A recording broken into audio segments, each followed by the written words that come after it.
The Emperor's Way of Rebirth. Chapter 1, The Weight of the Emperor. In the distant land of China, there exists an ancient and powerful country called Datang.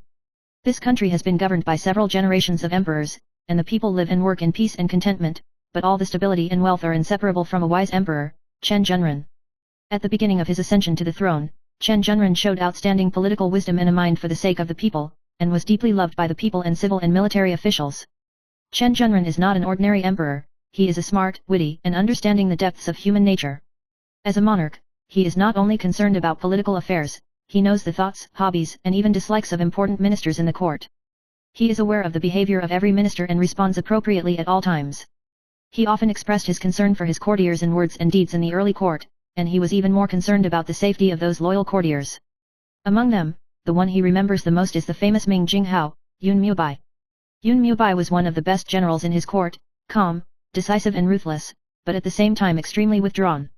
The Marquis of Mingjing was tired of anyone who had too much contact with him, not even his soldiers, his colleagues, or even the people who revered him, who could not cross his cold defensive line. This made Chen Zhenren both respectful and helpless for him. Despite this, Chen Zhenren did not alienate him because of Ming Jinghao's indifference. On the contrary, he knew how to maintain a proper distance as a monarch without making the Marquis of Ming feel neglected.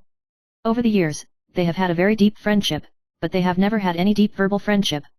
What Chen Zhenren remembered the most was that in a meeting of important ministers, he wore a heavy dragon robe, walked to the side of Ming Jinghao, and gently patted him on the shoulder. That time, Chen Zhenren didn't speak, just that one shot made Ming Jinghao turn his head, and a trace of emotion flashed in his eyes.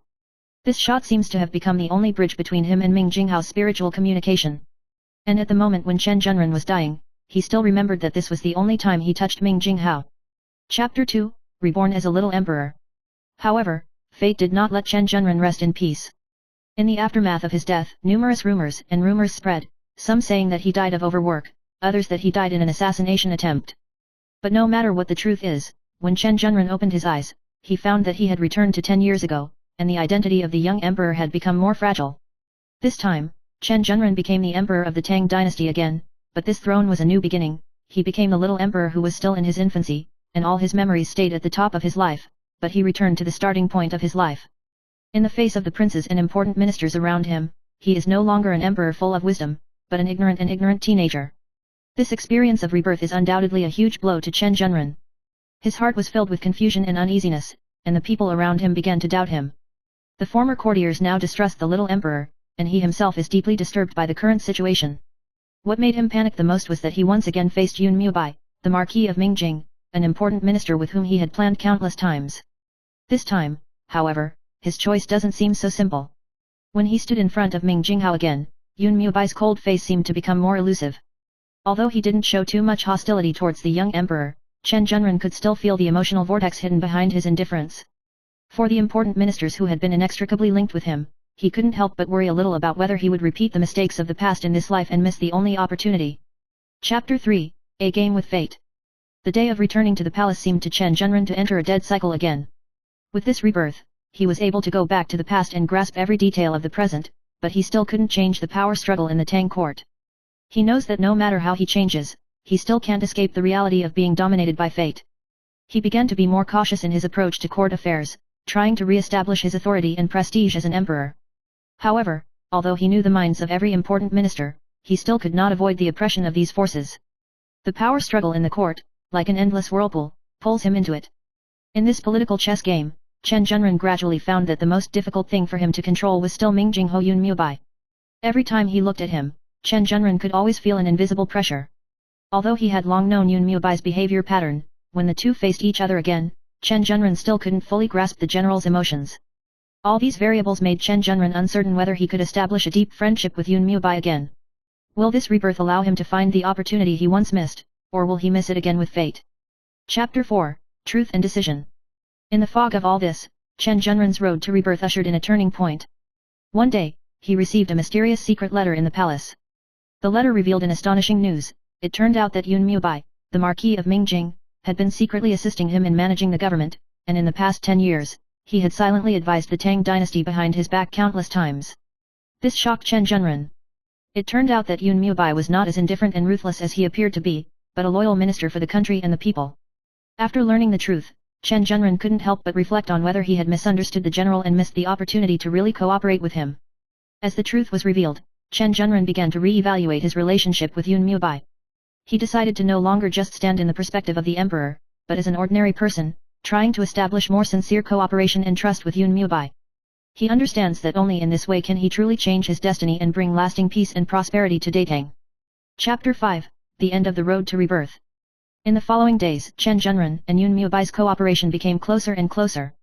Together, they dealt with external threats, resolved internal contradictions, and gradually consolidated their position in the court. Chen Zhenren is no longer alone, he has learned how to deal with this complicated political situation with the courtiers around him. As for the past misses and regrets, Chen Zhenren, with the help of Yun Mubai, gradually found his true position in this Tang dynasty. He is no longer just the ideal emperor of the past, but has become more understanding of human nature, and has learned how to treat every courtier with tolerance and wisdom. In the end, Chen Zhenren walked out of the haze of the past on his own road of rebirth, became a wise emperor, and guarded this country with Yun Mubai until the prosperity of the Tang dynasty and became immortal forever. Chapter 6, The Reversal of Fate. With the passage of time, the cooperation between Chen Zhenren and Yun Mubai has deepened. Although the power struggle in the Tang dynasty was still in full swing, Chen Zhenren was no longer the ignorant little emperor, and he gradually stood firm as a mature monarch. Not only did he continue to work with the generals, but he also began to try to reform some of the old systems and try to create a more stable regime. However, despite his efforts, some crises could not be avoided.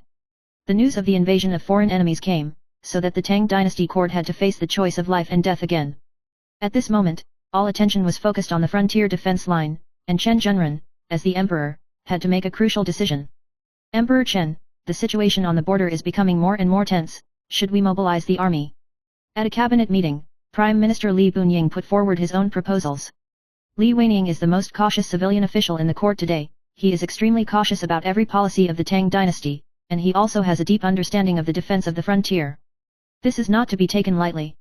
After pondering for a moment, Chen Zhenren calmly responded, instead of transferring the army to the frontier, it is better to strengthen internal reforms and consolidate the strength of the Tang dynasty from the root. If we can let the people live and work in peace and contentment, the soldiers on the frontier will have the courage to fight. Although Li Weining put forward a different view, with Chen Zhenren's firm determination, the imperial court finally decided to concentrate on internal reform and defensive reinforcements. Although there was some opposition from the outside world, most of the courtiers still supported the wise emperor. At this time, Yun Mubai appeared in front of Chen Zhenren. The appearance of this Marquis of Mingjing is no longer an indifferent and ruthless general, but a thoughtful friend. Yun Mubai's eyes revealed a hint of hesitation, but then, he said in a low voice, Emperor Chen, the war on the frontier is probably more complicated than we expected. I am willing to go out at any time and make great achievements for Datang. This sentence deeply moved Chen Zhenren. Although he knew that he shouldn't rely too much on Ming Jinghao, his heart was still full of gratitude. Yun Mubai is not only a loyal minister, but also an ally he can rely on. This made Chen Zhenren even more convinced that he would be able to truly change his fate after being reborn. Chapter 7, Undercurrents. Just when the situation on the border was on the verge of breaking out, the power struggle between the DPRK and China quietly escalated. Some forces that have never shown up are beginning to move.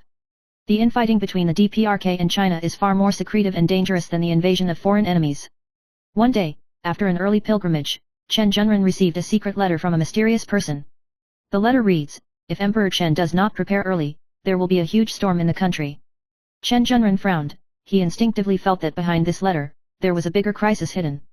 In the past, he had always been able to see the minds of those around him, but now, it seemed that someone was behind everything, and as the letter said, the storm was coming.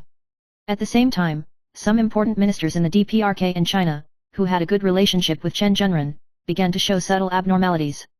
Several princes who had supported him began to dispute his reforms, and there were even rumors that they had secretly joined forces to seek greater power. Chen Zhenren understands that behind this power struggle, there must be someone secretly involved in everything. Although he felt the pressure around him, this time, Chen Zhenren was no longer in a hurry to react. He knew that no matter what, this storm could not be avoided, and it was better to be proactive than to be defensive. He decided to start thinking about it and counteract. During this period, Chen Zhenren not only strengthened his defense against foreign enemies, but also paid close attention to every movement in the DPRK and China. His eyes were always on those he had trusted best, especially those who had been close to him. Chapter 8, The Truth of Betrayal. On a dark and windy night, Chen Zhenren received an urgent message. Several important princes in the court have colluded with foreign forces in an attempt to subvert the Tang dynasty.